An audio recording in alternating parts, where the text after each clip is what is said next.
we are back after a 5-minute break to get a snack and a coffee. So now we are going to continue with our next presentation. Our speaker is Krista Burdine, and she is going to talk about, before they come, you have to build it, making your project accessible to new contributors. Krista, the stage is yours. Thank you. Okay. A construction worker walks into a bar holding a piece of asphalt. The bartender says, "What'll it be?" And the construction worker says, "2 beers, one for me, one for the road." Another construction worker comes into the bar. The bartender says, "What'll it be?" The construction worker says, "The usual." And then he sits down next to his friends. A third construction worker walks into the bar. And what are you wondering right now? Why is the bar full of only construction workers? I have a theory. I think it's because the construction workers are the one who built the bar, and they didn't ever put a sign on the door, so nobody else can find it. So as she said, I'm Krista Burdine, and I am the community architect for a little open source project called Rocky Linux. And I think a lot about building community and helping people get in the front door.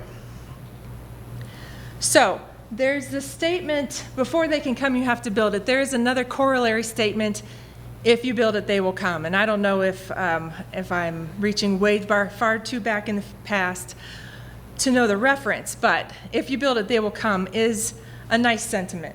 Sometimes it works. Maybe that's how the charter members of your favorite open source project felt. They put everything together, and their open source project came together, and people came, and it was wonderful, and everybody got together. But not everybody has a magical sense of how to get involved in the project. So maybe it's been a while since your open source project started, and maybe it's time for some fresh perspectives, and you're wondering, how do you encourage new people to join your project? So today, I'm focusing on one key element of success, which is accessibility, also known as putting the sign on the front door. So why is accessibility so important? Open source communities often rely on volunteers to do the work. That means you can't just hire people when you need new people to do new things. We have to get creative at finding other ways to motivate people and to show them the way in and give them the reasons to stay. There are some other ways to motivate people that I found. It's called other compensations or other salaries that people get when they put their effort into volunteering for an open source project. And so what we want to do is help them get something out of it. Some of the ways that people can be motivated are financial. They're also psychological or social, educational, or freedom related. So that means maybe what?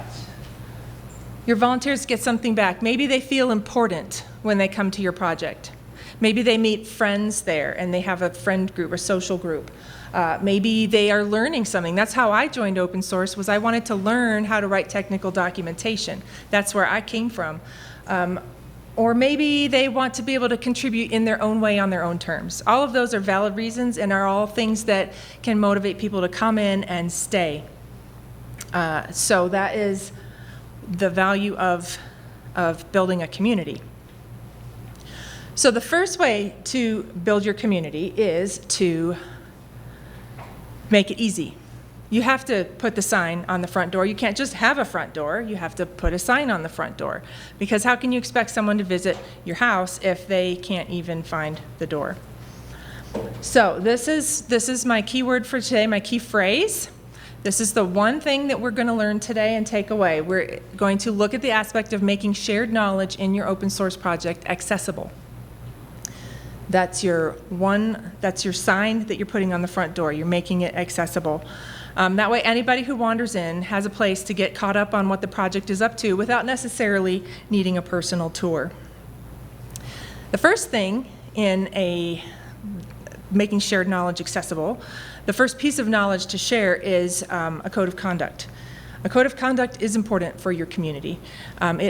We even heard it from the keynote speaker this morning that not only do we have a code of conduct here, but we're very emphatic that it is important. When I heard them double down on that, that was good to me. That told me something about this community, that they're very serious about it. A code of conduct can include examples of positive behaviors that the community values, like kindness or open-mindedness. And it gives examples of behaviors that are considered offensive. When have you crossed the line? We're going to define it in this code of conduct. And then finally, it outlines the consequences of offensive behavior. All of these things are important to put everything out in the expectations. When people are going to walk into the door of your community, they know what the expectations are. One of the important pieces of having a code of conduct, though, is not just having it and outlining consequences, but enforcing it. Because when you enforce it, then the people who are wondering if this is something for them feel safe and feel emboldened to participate and to become part of the community. So those are all reasons why a code of conduct is a really valuable part of the shared knowledge of your project. Another piece is the community architecture. How's your community put together? Okay, so there's two parts of that. One is the project documentation. You want to have good documentation. And the second is community wiki, which is also documentation. It's just not of the project, it's of how the community is put together. With documentation that you think of when I say the word documentation, one of the ways to make your documentation stand out is to pay attention to accessibility features, such as having a standard pre-reading layout for all the documents in a category, or reviewing all the documentation that you have for getting rid of outdated language. They're just ways that we're trying to make language more inclusive and more current.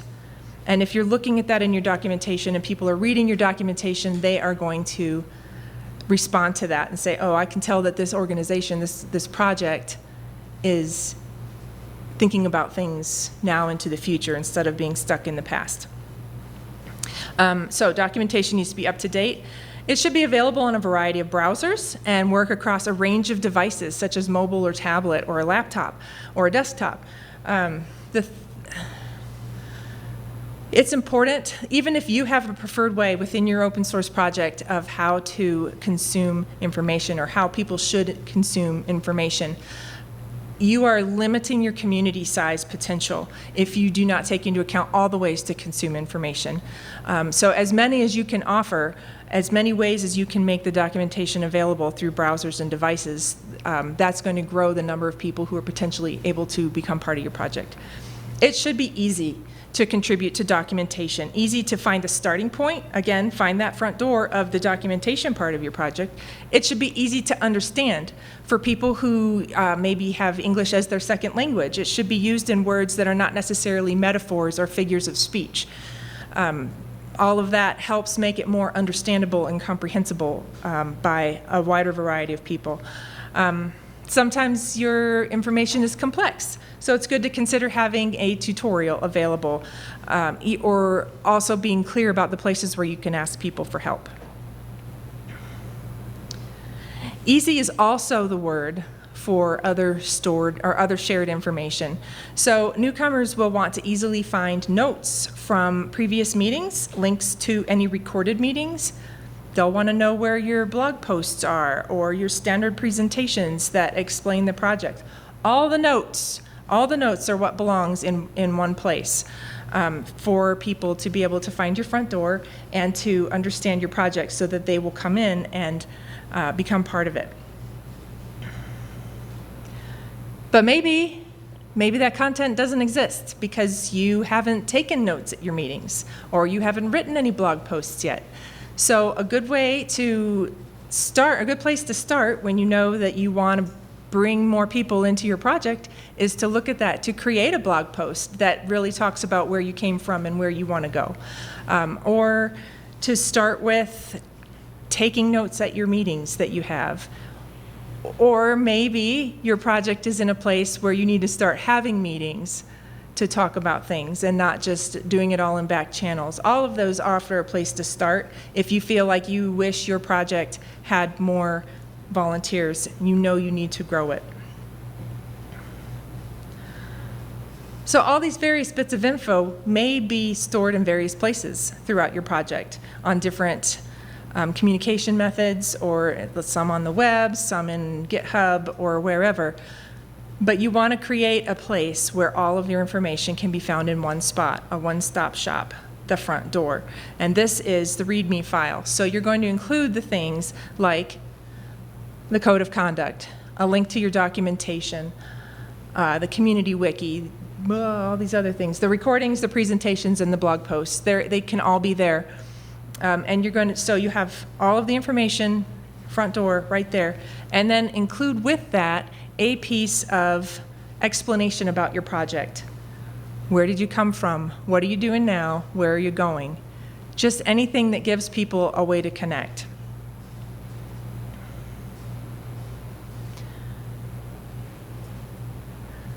That's really the basic thing I'm trying to share today, is just this part of making shared knowledge accessible. That's the first and most important part to me of growing your engagement within your community.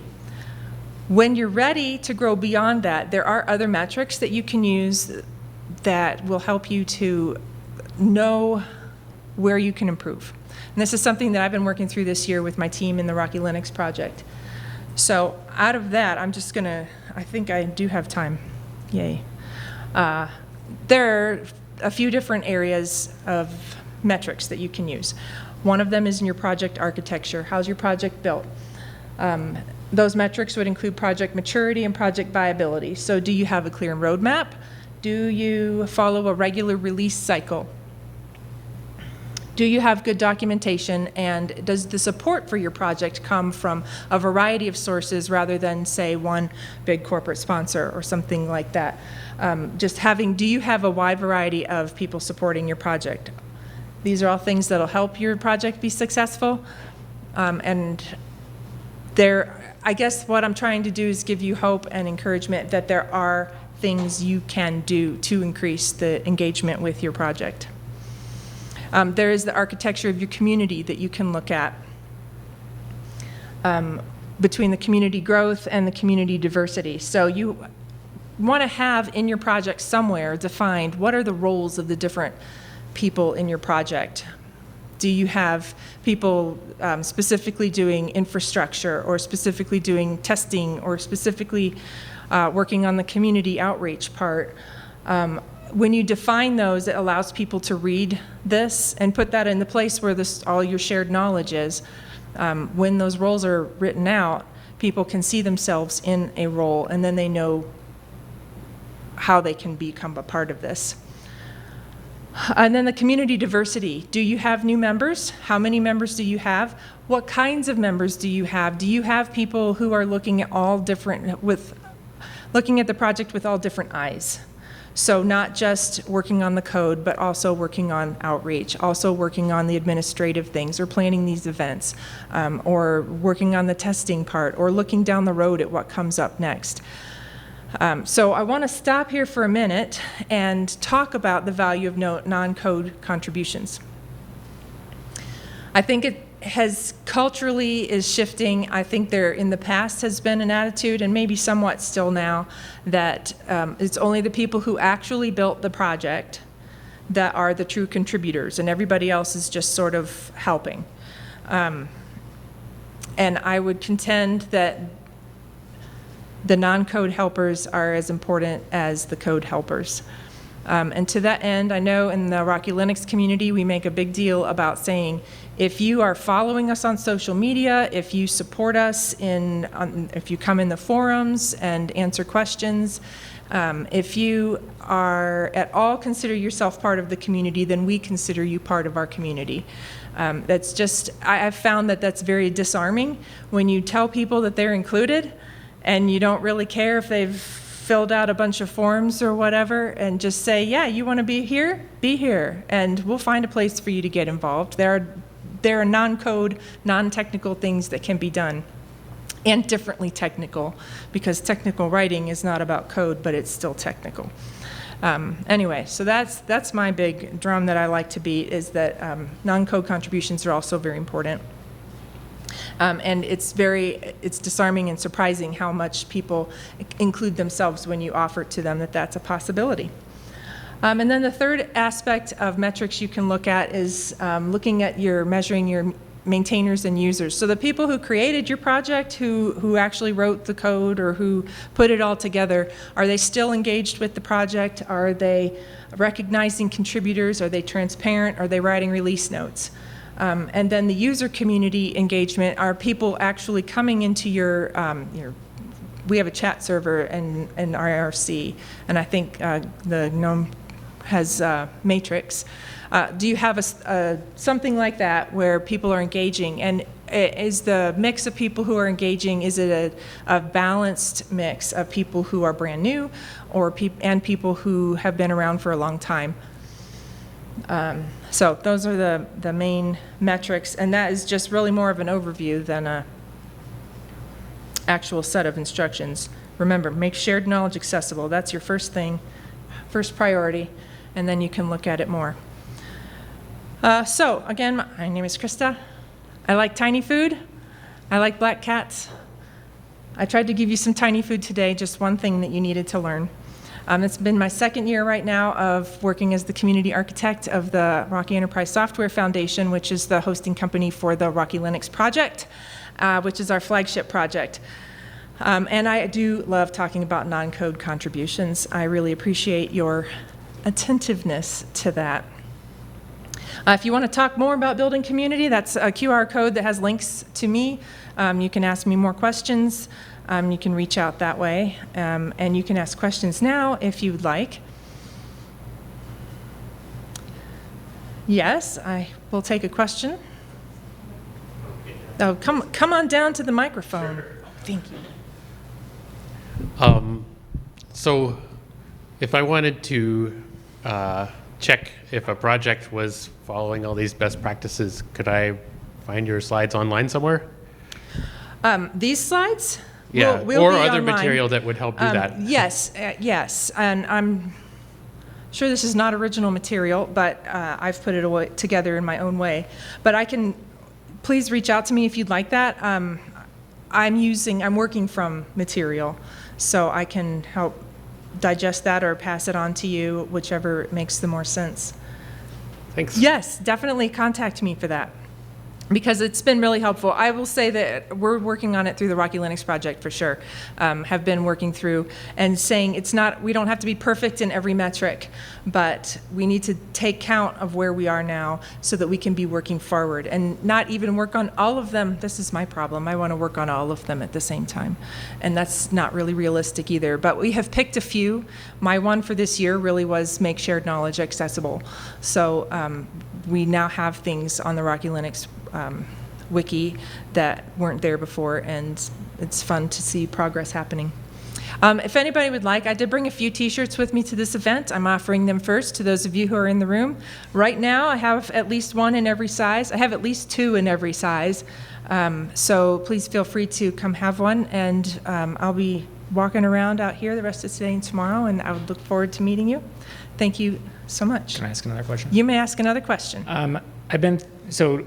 GNOME as a project has a lot of different sub-projects, repositories, and some of the projects have a lot of momentum and some of them are kind of under-maintained. Have you thought about how you can apply metrics like maybe more across the whole ecosystem like that to identify when different parts of the project are becoming under-maintained or need more community help? Are you talking about projects in general? Or your project, or you're not talking about, you're asking me in general, right? Not about Rocky Linux? Yeah. Okay, I'm just making sure. Or it could be for Rocky Linux. Well, it's a newer project, so we don't have, just to answer that one, most of the projects we have are more current, right? And we've tried really hard to keep the scope of our projects within our ability to manage them. There are things that are under-maintained, and I think everybody does, like you said. Every project has parts that are under-maintained. I think it's good to take a stock of it and say how much, the word we've been using a lot this year is technical debt. How much technical debt have we inspired here, and how can we dial it down and pay it down? So I think it's helpful to look at these, to use these metrics and evaluate it. Maybe even taking it to the different aspects of the project, taking it down to that level, and then say, does this project need to stay here, or can it be rolled into, as far as paying attention-wise, like with the maintainers paying attention, right? How can we roll that into something else so that there are fewer people tasked with having to stay on top of it? I think there's value in working through the metrics that way. All right, thank you all.